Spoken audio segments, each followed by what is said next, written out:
দর্শক, ফ্যামিলি কার্ডের পাইলট প্রকল্পের উদ্বোধনে ঠাকুরগাঁওয়ে কথা বলছেন মির্জা ফখরুল ইসলাম আলমগীর। আমরা সরাসরি যাচ্ছি সেখানে। এই কাজগুলো কিভাবে করা যাবে, এই কাজগুলো করতে গেলে হবে, অনেক কাজ বাদ পড়তে পারে, অনেকে মানে তথ্যগুলো ঠিক নাও আসতে পারে। এই কাজটার মধ্যে দিয়ে আমরা সেইগুলোকে শুধরে নেব। শুধু আপনার মা বোনের যারা এখানে আছেন তারা কিন্তু সবাই এই কাজ পাবেন। ওই আমার ডিসি সাহেব আছেন এখানে, উনিও পাবেন, মহিলা উনিও পাবেন। আবার আমার সামনে যে আমাদের বোনেরা আছে, আমার মায়েরা আছে, আপনারা সবাই এই কাজ, এবং এই কাজটা প্রতিটি ঘরে ঘরে যাবে। শুধু একটু সময়ের ব্যাপার।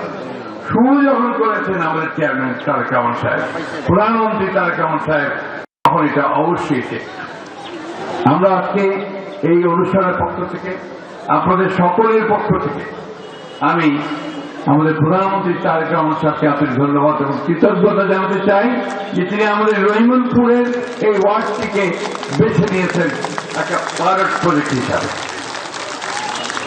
রহিমনপুর তো এমনি আমার নিজস্ব এলাকা। আমি সবসময় বলি না যে মোট যদি নিজের বাড়ি থেকে ঘুরে সেটা রহিমনপুর। কারণটা কি, যে আপনারা আমাকে সবচেয়ে বেশি ভোট দেন এই এলাকায়, ঠিক না?